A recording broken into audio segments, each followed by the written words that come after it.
यहाँ जिसको जो कुछ मिला है मुकद्दर से भी मिला है, मुझको तो मुकद्दर भी तेरे दर से मिला है। सतगुरु की कृपा होती है, भाग्य जागता है, क्योंकि वो वक्त जब कठिन दौर चलता है तो वही आप होते हैं, वही दिमाग होता है, वही हाथ पांव होते हैं, वही प्लानिंग करने वाली आपकी सारी की सारी बुद्धि, आपकी अक्ल काम कर रही होती है। ना तो प्लानिंग काम आती, ना सोर्स आपके काम आते। परिवार के लोग जो बहुत अक्ल बताते थे, उनकी अक्ल भी काम नहीं आती। जो एक्सपर्ट हैं वो भी बहुत राय देते थे, उनके पास भी जाकर देख लेता आदमी, उनकी राय भी काम नहीं आती, बल्कि उल्टा पड़ता जाता है।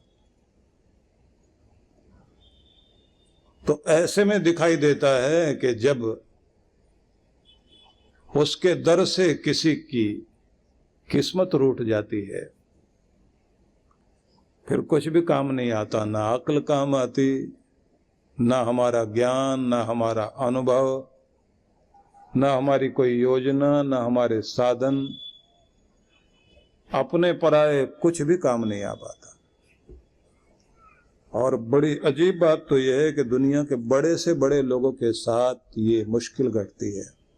दौर ऐसा चलता है, विक्रमादित्य के साथ हुआ, जिनके नाम पर विक्रमी संवत चलता है ना। परीक्षा का दौर आया, वो सब कुछ छिन गया था, चोरी का इल्जाम और लग गया था उन पर, राजा महाराजा पर।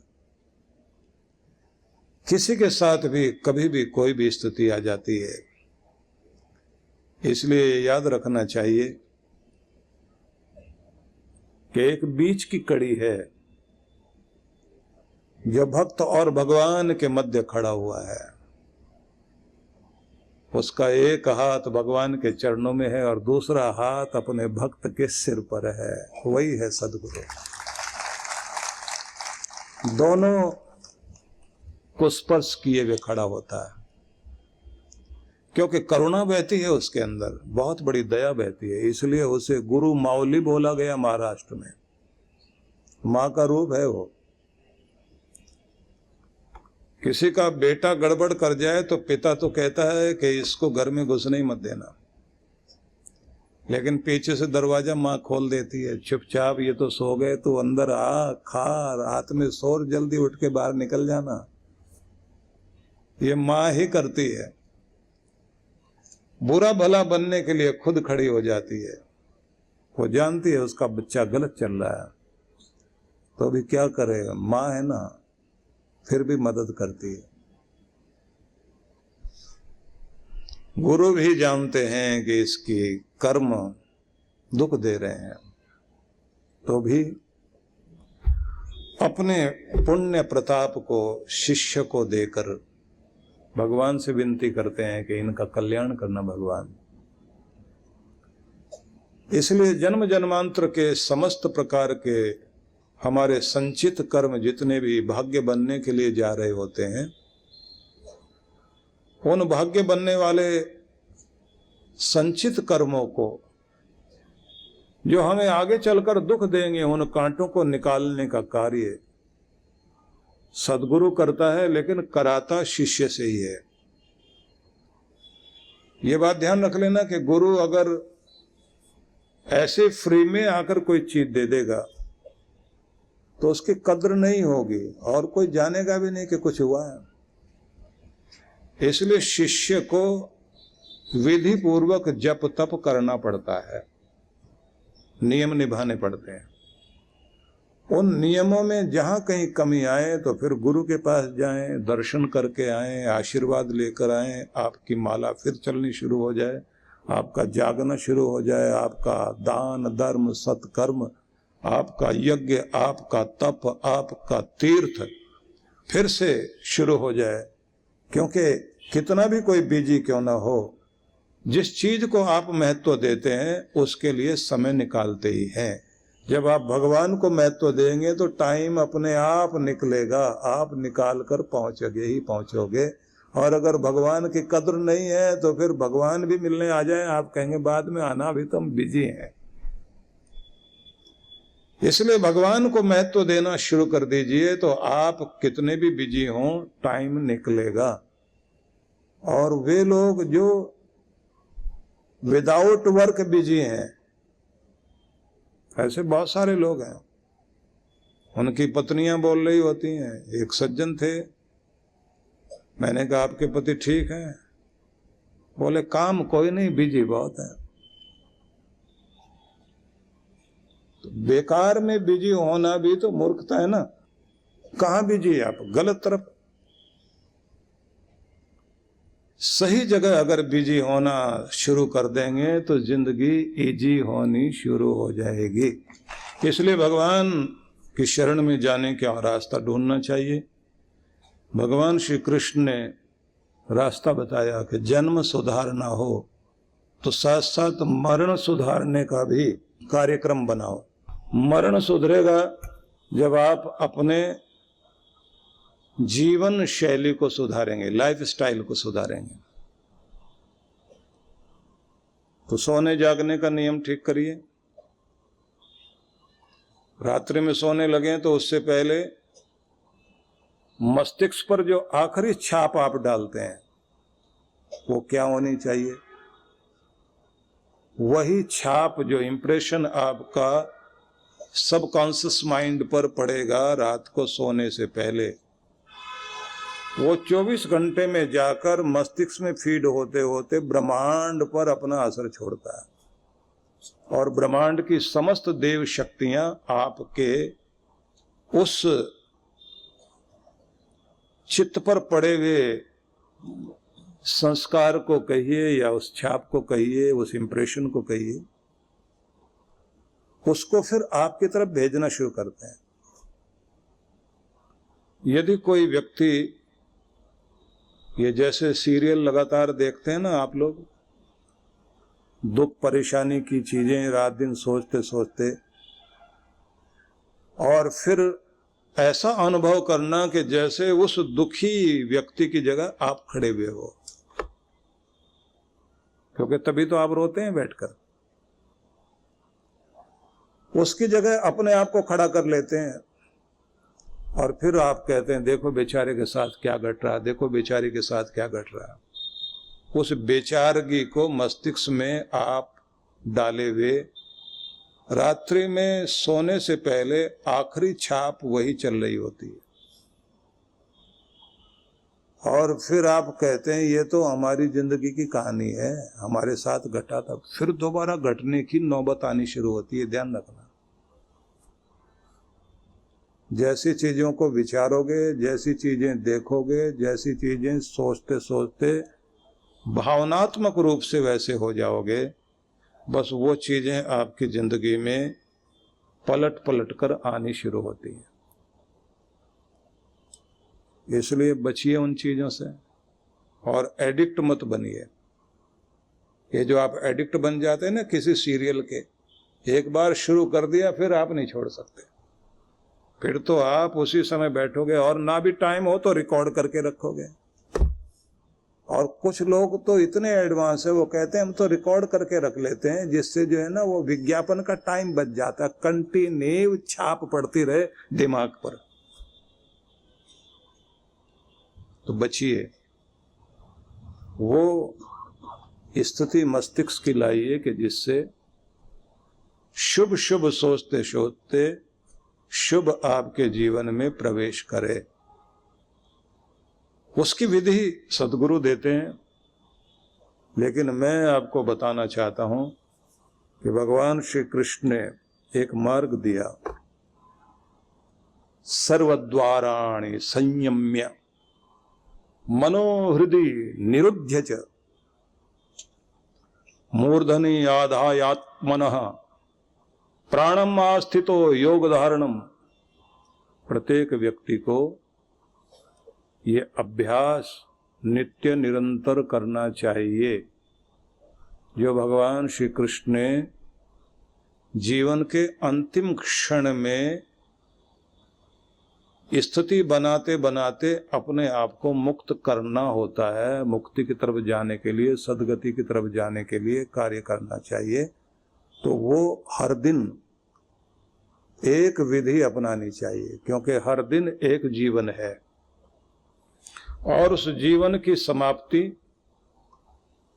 रात्रि के साथ, जैसे ही रात्रि आती है, संध्या वेला होती है, तो संध्या समय में दिन जा रहा होता है, रात्रि आ रही होती है, तो शांति धीरे धीरे भूमि पर अपना प्रभाव छोड़ती है।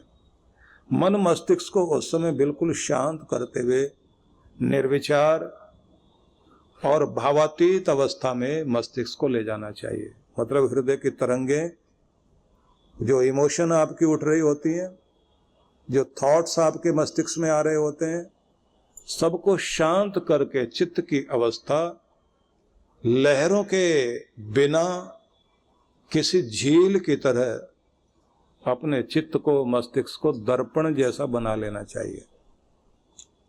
और उस समय में सोते समय भगवान का नाम स्मरण करते हुए अपना ध्यान ब्रह्मरंध्र में यहां टिका कर सोना चाहिए। ब्रह्मरंध्र को पहचानिए, अपने नाक से सीधी रेखा खींचिए, ऐसे सभी लोग ऐसे ऐसे ऊपर जाइए, सबसे ऊंचे चले जाइए, सिर का सबसे ऊंचा भाग, वहां की ढलान पर एक गड्ढा है, बस वहां उंगली टच कर लीजिए। ये आपका ब्रह्मरंध्र है। ट्रांसमीटर भी यही है, रिसीवर भी यही है, यहीं से संवेदनाएं जाती हैं और यहीं फिर आप ग्रहण भी करते हैं। इसको कहा गया ये 10वां द्वार है। सचखंड तक पहुंचने के लिए सत्यलोक तक आपको प्रवेश करना होता है।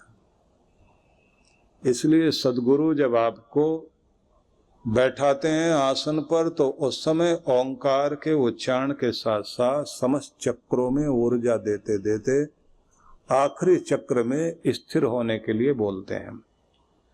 भगवान श्री कृष्ण ने कहा कि प्रत्येक व्यक्ति को हर दिन ध्यान करना चाहिए। पूजा पाठ करें ना, तो पूजा पाठ में एक महत्वपूर्ण बिंदु होता है कि आपकी पूजा पाठ करते करते प्रेम के भाव में विवल होकर उस बिंदु तक पहुंच जाए आप कि आप कहाँ बैठे हुए हैं, उसकी होश न रहे,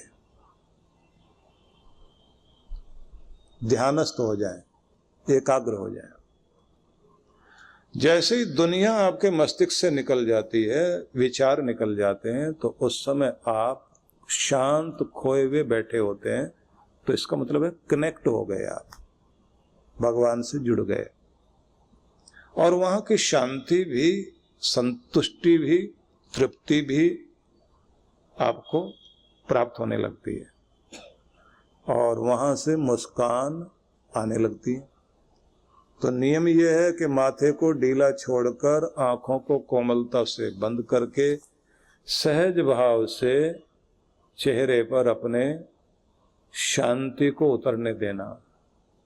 मस्तिष्क में, माथे पर, चेहरे पर, गले पर, कंधों पर, पूरे शरीर में शांति को उतरने देना और शांत होते जाना। आप बैठे नहीं तो आंखें बंद करते हुए महसूस करो कि देवलोक से आती हुई शांति की रश्मियां सिर से होते हुए माथे पर आ रही हैं। सिर शांत, माथा शांत, आपकी पलकें शांत, पूरा चेहरा शांत और पूरे शरीर में शांति की लहरें आ रही हैं और आप बिल्कुल शांत हो गए और खुद को सुझाव दे रहे हैं,